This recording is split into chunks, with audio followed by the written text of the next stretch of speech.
These are the headlines we're following at this hour. South Korea commemorates the 70th anniversary of the Korean War Armistice Agreement with foreign veterans and delegations of participating countries. Across the border, North Korea prepares for its Victory Day celebrations with a military parade likely. The U.S. Federal Reserve raises its interest rate by 25 basis points, bringing its rates to the highest in 22 years, while raising exchange rate volatility with South Korea. Samsung unveils its new foldable phones for the first time in Seoul, adding more flexibility to the series.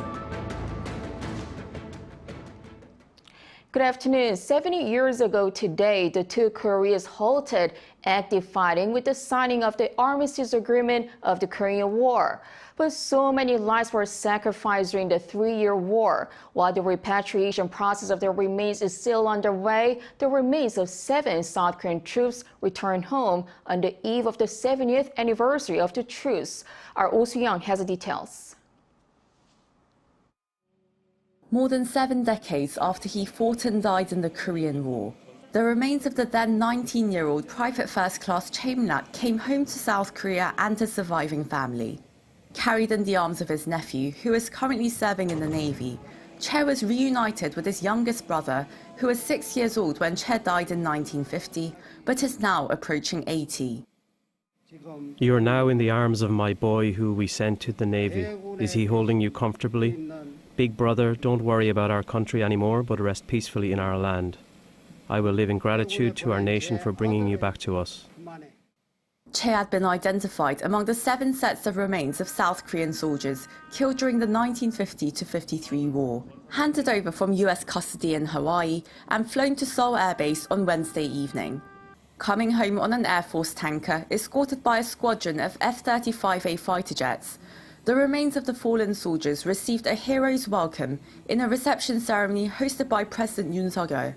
Yoon was joined by top Korean and US military officials to pay their utmost respects, greeting the arrival with the highest military honor, a 21-gun salute. Yoon presented each of the 7 soldiers, 6 of them yet to be identified, with combat medals for their bravery and sacrifice. The repatriated troops were among the remains collected by both US and North Korean excavations during the war and in the decades following. Initially believed to be American soldiers, the remains were later identified through joint forensic analysis as troops of the South Korean Army. Chae's remains were delivered to Seoul National Cemetery, the resting place for fallen patriots and heroes, while the other 6 sets of remains will undergo forensics and DNA testing to identify the soldiers. Since 2012, the remains of 313 troops have been repatriated to South Korea from the US over 7 occasions. Only 19 of them so far have been identified. After the president pledged last month all-out efforts to return the nation's war dead to the arms of their surviving families, his office said on Wednesday that Yoon's first ceremony for the fallen soldiers' remains was organized with the conviction that the lives lost in the line of duty should serve as a call for our duty to remember them. Oh Soo-young, Arirang News. And today, South Korea commemorates the 70th anniversary of the Korean Armistice Agreement with foreign veterans and delegations from countries that fought alongside the South during the war. Our defense correspondent Choi Min-jung has the details.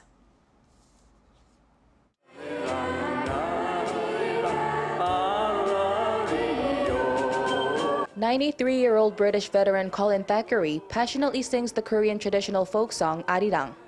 Thackeray is among the 64 Korean War veterans currently in South Korea to commemorate the 70th anniversary of the Korean War Armistice Agreement. He was invited to sing the song at the thank you banquet in Busan on Wednesday evening, recalling the times he had done with his comrades during the war. The Minister of Patriots and Veterans Affairs also showed appreciation for their sacrifice and contributions to the development of South Korea. The solidarity brought together 16 nations that sent their combat troops, 6 nations that provided medical support, and 38 nations that sent materials to Korea. These countries gave us the greatest victory and forces that led to the successful post-war reconstruction of our country. U.S. Korean War veteran William Word said he's been thanked many times, but all the honor should go to the Korean people. When I went home, my home was still standing. My family was complete. But when survival come along, the people of Korea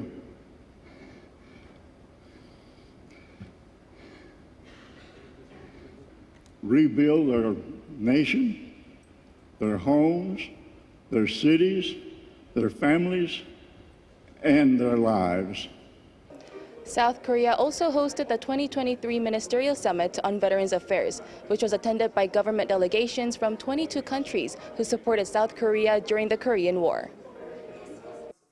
Luxembourg's Prime Minister Xavier Bettel said no matter how far away Luxembourg is from South Korea, solidarity and support are what matter when fighting for values and democracy.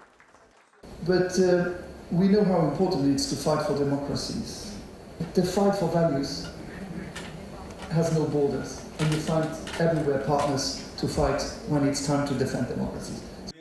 Minister Park proposed a joint declaration to reaffirm the values of freedom defended by the 22 nations 70 years ago, as well as joint efforts toward achieving world peace. South Korea also held bilateral discussions with Australia, France, Luxembourg, and Turkey to further solidify the friendships established during the Korean War. Choi Min-jung, Arirang News, Busan. And also marking the anniversary, U.S. President Joe Biden has stressed the unbreakable Seoul-Washington alliance that was forged by the war veterans. The White House released a proclamation on National Korean War Veterans Armistice Day, where Biden has also called for renewing Washington's commitment to democratic values and contributing to global peace and prosperity together with South Korea. Biden also recalled President Yoon's recent trip to the Korean War Veterans Memorial in the U.S., calling it a solemn reminder that the alliance is built on shared beliefs. The president will also vowed continued efforts to repatriate fallen American soldiers. But there was no message toward North Korea in this year's proclamation. Meanwhile, across the border in the north, Pyongyang is preparing its own celebrations for the day known as the Victory Day by the regime. With delegations from China and Russia present, the celebrations could see a huge military parade. Our Unification Ministry correspondent Lee Dae-yeon has more. Thursday marks the 70th anniversary of the armistice that ended fighting in the Korean War. The South and the North mark this day quite differently. South Korea calls it the Day of the Korean War Armistice Agreement, while the North calls it Victory Day. Here in Seoul, the day is a somber occasion. President Yoon Suk-yeol invited dozens of foreign war veterans to honor those who died during the war. Government delegations and ambassadors from the 22 countries who fought for South Korea during the war also visited the country, where they will visit the UN Memorial Cemetery in Busan City. Seoul also reaffirms the South Korea-U.S. alliance on this day, and U.S. President Joe Biden also gave a speech on Wednesday local time where he highlighted that Seoul and Washington should strengthen ties to contribute to global peace and prosperity. On the other side, Pyongyang celebrates the day rather festively. North Korea invited delegations from China and Russia amid their preparation for huge celebrations with thousands of citizens. They have rehearsed for months for this day as the North sees the truce as a victory in the, quote, Grand Fatherland Liberation War. A giant military parade is usually seen in the capital city, where leader Kim Jong-un could present his nuclear-capable missiles. Now a military parade for this year's anniversary is expected to take place tonight. Kim Jong-un is expected to take part in the event, but whether he will make a speech is unknown. Some observers say Pyongyang will likely reveal intercontinental ballistic missiles, submarine-launched ballistic missiles, and tactical nuclear weapons during the event. The anniversary this year comes amid heightened tensions between Seoul and Pyongyang following North Korea's recent missile tests and South Korean-U.S. joint military exercises. Lee Dae-yeon, Arirang News.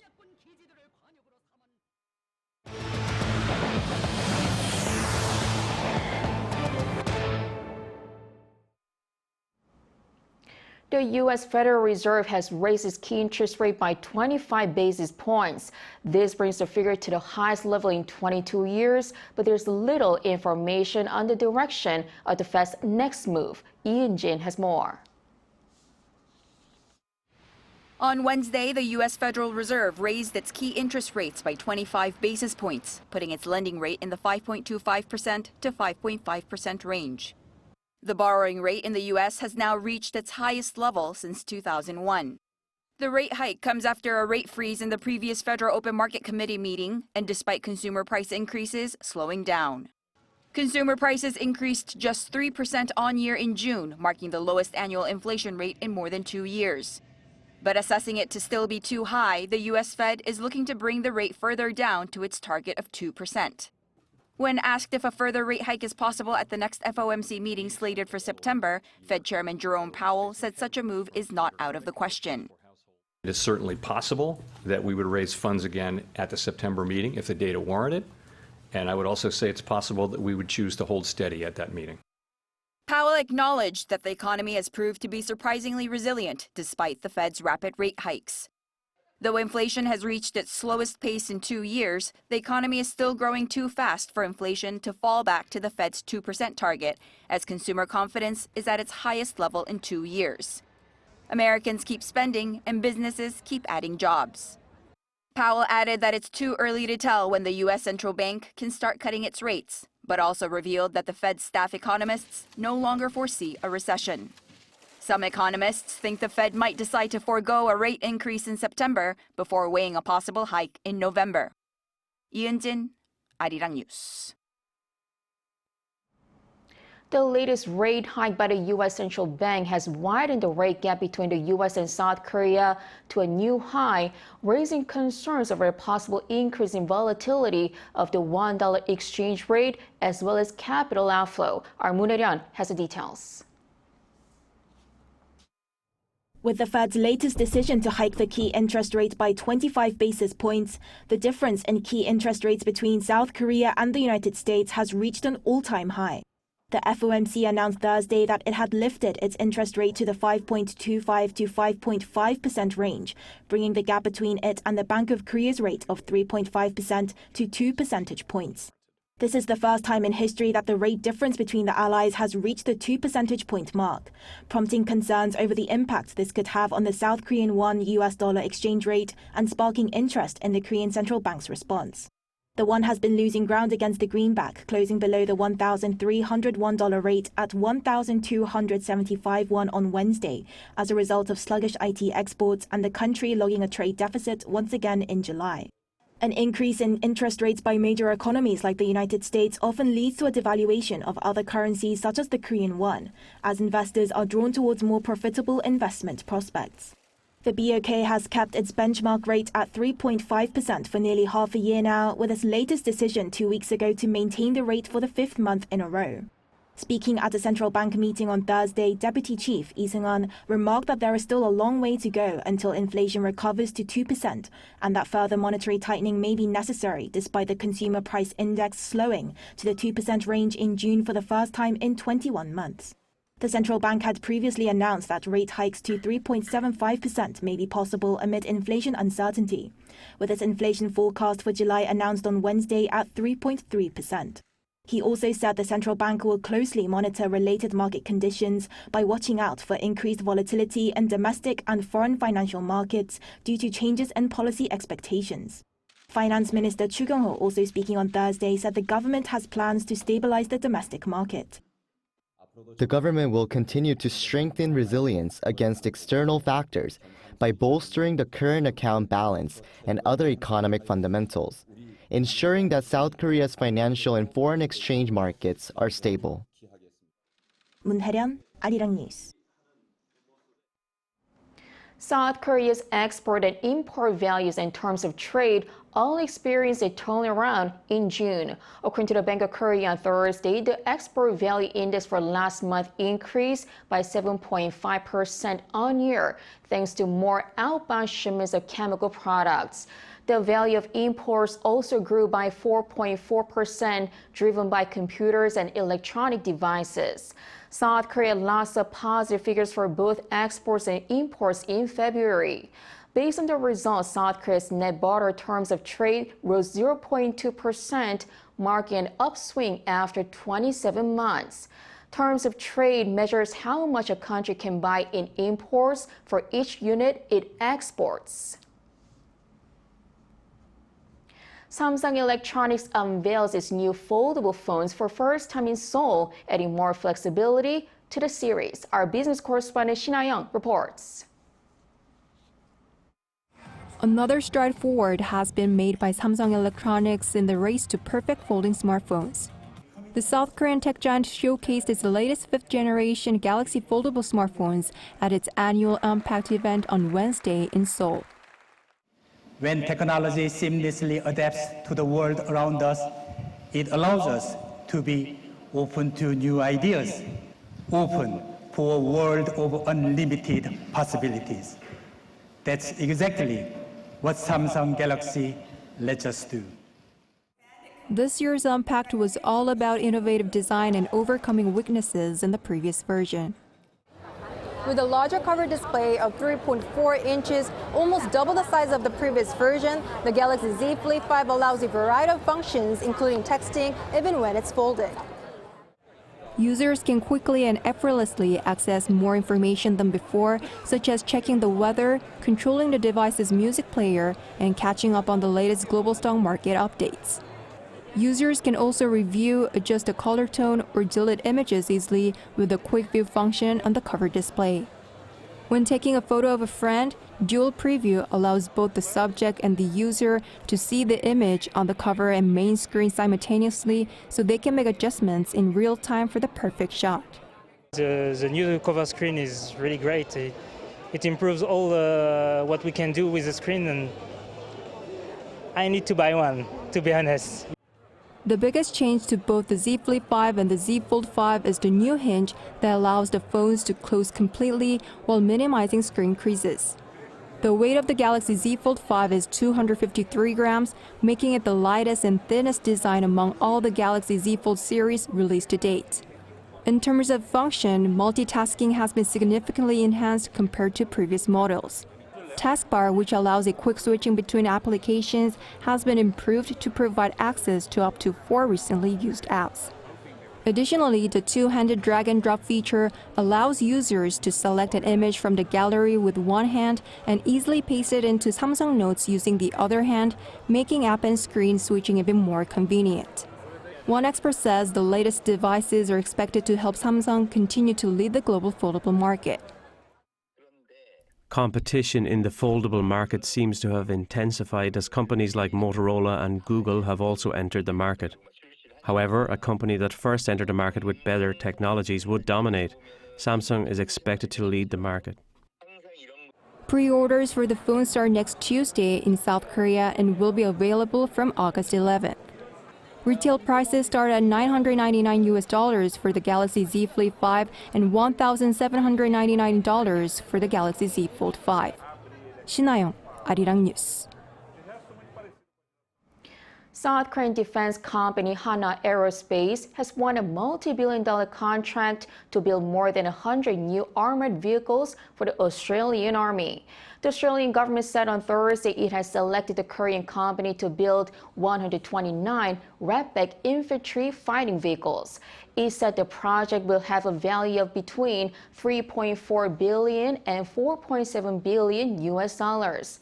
The project was originally valued at around $7 billion US dollars, but was scaled back early this year, with the order for 450 infantry vehicles reduced to 129. Hanwha will be delivering the Redback vehicles to Australia from the second half of 2027. Soldiers in Niger's elite presidential guard claim to have removed President Mohamed Bazoum from power. In a statement broadcast on television, Colonel Major Amadou Abdrahmane said security forces have decided to put an end to the regime, citing deteriorating security situation and poor governance.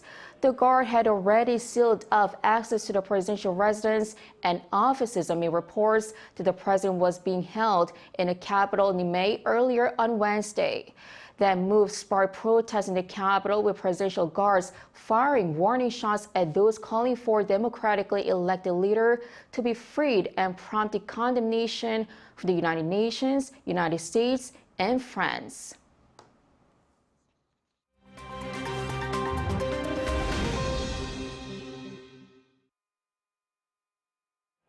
Let's take a look at what's going on in the world now. In New York City, at least 12 people have been injured after a construction crane caught fire and partially collapsed. The incident took place on Wednesday morning local time at a construction site on 10th Avenue in Midtown Manhattan. 9 civilians, including construction workers and 3 firefighters, are among the wounded. All are expected to make a full recovery. Footage of the scene shows the top of the crane in flames before its boom collapses before striking a nearby building. The crane was 45 stories high and was lifting around 16 tons of concrete when its operator noticed the fire and unsuccessfully tried to put it out. It's believed the fire weakened the crane's cabling, causing the collapse. An investigation into the incident has been launched. Irish singer Sinead O'Connor has died at the age of 56. News of her passing was shared by her family on Wednesday, with no details of her death given. O'Connor had been open about her decades-long struggle with mental illness, as well as her struggle following the suicide of her 17-year-old son in January 2022. She is best known for her worldwide #1 single, Nothing Compares to You, which was written by Prince. O'Connor was also an outspoken activist who famously ripped up a picture of the Pope during a live performance in 1993 on NBC's Saturday Night Live, in protest over child sexual abuse in the Catholic Church. She released 10 albums between 1987 and 2014 and was reportedly working on another album for release next year. And finally, Hollywood actor Kevin Spacey has been cleared of sexual assault charges by a London court. Following 12 hours of deliberations on Wednesday, the jury found the 64-year-old not guilty of sexually assaulting 4 men in their 20s and 30s between 2004 and 2013. Spacey was the artistic director of a major London playhouse at the time. During the nearly month-long trial, Spacey claimed that accusations against him were financially motivated. But prosecutors argued that the 2-time Oscar-winning actor used his fame to sexually abuse his accusers. The ruling comes a year after a federal jury in Manhattan found the actor not liable for battery in a lawsuit filed by actor Anthony Rapp. He had accused Spacey of making sexual advances in 1986 when Rapp was 14. Matthew Ashley, Arirang News.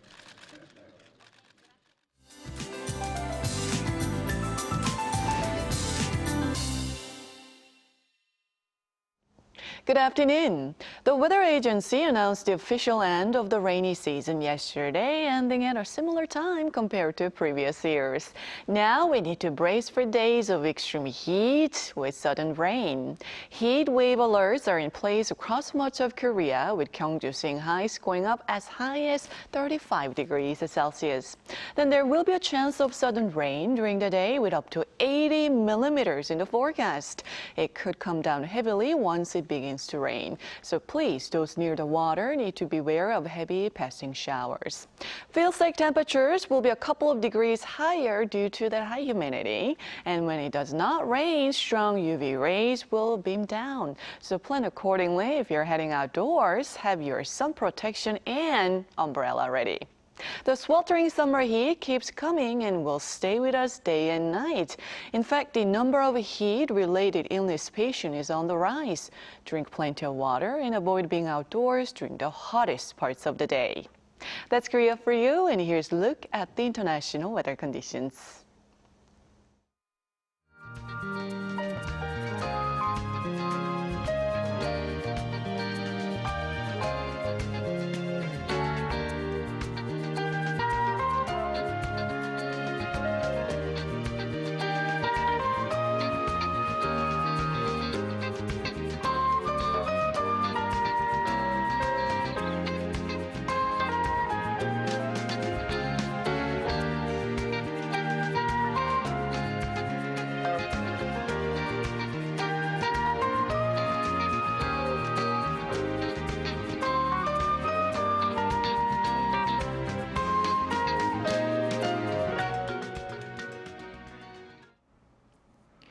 The 70th anniversary of the Korean Armistice Agreement is a reminder that Korea is still technically at war.